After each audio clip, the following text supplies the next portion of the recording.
সালেহা আপনি লিখেছেন গর্ভাবস্থায় চেয়ারে বসে নামাজ আদায় করা যাবে কিনা। আল্লাহ সূরা বাকারার 286 নম্বর আয়াতে বলেছেন, লা ইউকাল্লিফুল্লাহু নাফসান ইল্লা উসআহা, মানুষকে আল্লাহ তাআলা তার সাধ্যের বাইরে কোনো কিছু চাপিয়ে দেন না। ইমরান ইবনে হুসাইন রাদিয়াল্লাহু তাআলা থেকে একটি হাদিস বর্ণিত হয়েছে সহিহ বুখারীতে। তিনি একবার নবী সাল্লাল্লাহু আলাইহি ওয়াসাল্লামের কাছে বলেছেন, ইয়া রাসূলুল্লাহ, আমি এমন একটা রোগে আক্রান্ত যে রোগটা আপনার আমরা যেটাকে একশিরা বা যেটাকে আপনার পাইলস বা এই জাতীয় অ্যানাল ফিসার জাতীয় রোগ বলতে পারি, এরকম একটা রোগের কথা তিনি বললেন।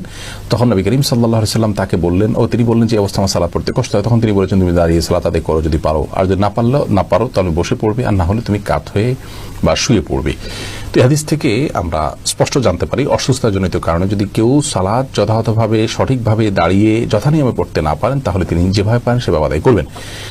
গর্ভাবস্থায় অনেক মেয়েরা খুব বেশি দুর্বল হয়ে পড়েন, শরীর ভার হয়ে পড়ে। এই অবস্থায় রুকু সিজদা উঠা বসা করাটা বিশেষ করে লাস্ট স্টেজে এসে অনেক সময় কঠিন হয়ে যায় এবং শরীরের যে ভারসাম্য আছে ধরে রাখতে পারেন না এবং পড়ে গিয়ে ক্ষতিগ্রস্ত হওয়া এবং গর্ভস্থ সন্তান ক্ষতিগ্রস্ত হওয়ার আশঙ্কা থাকে। এরকম যদি অসুস্থ কোনো মা থাকেন এবং এই পর্যায়ে চলে যায়, তাহলে সেক্ষেত্রে তিনি যদি দাঁড়ানো থেকে চেয়ারে বসতে পারেন, চেয়ার থেকে দাঁড়াতে পারেন, এটুকু পারেন, তাহলে দাঁড়িয়ে সালাত শুরু করবেন। রুকু সিজদার সময় চেয়ারে বসে ইশারা রুকু সিজদা এবং বৈঠক এগুলো সব করবেন।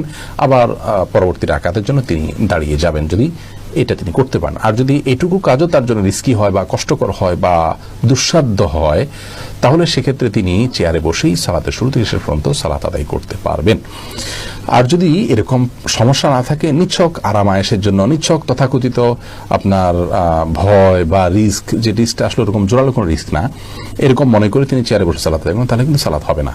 তার অবস্থাটা কতটা আপনার নিরুপায়ের অবস্থা সেটা আগে বের করতে হবে। যদি তিনি সত্যি নিরুপায় হন এবং রিস্কটা প্রবল থাকে উঠা বসা করে সালাত যথাযথভাবে করতে গেলে, তাহলে সেক্ষেত্রে অবশ্যই তার জন্য বসে সালাত আদায় করার সুযোগ আছে চেয়ারে।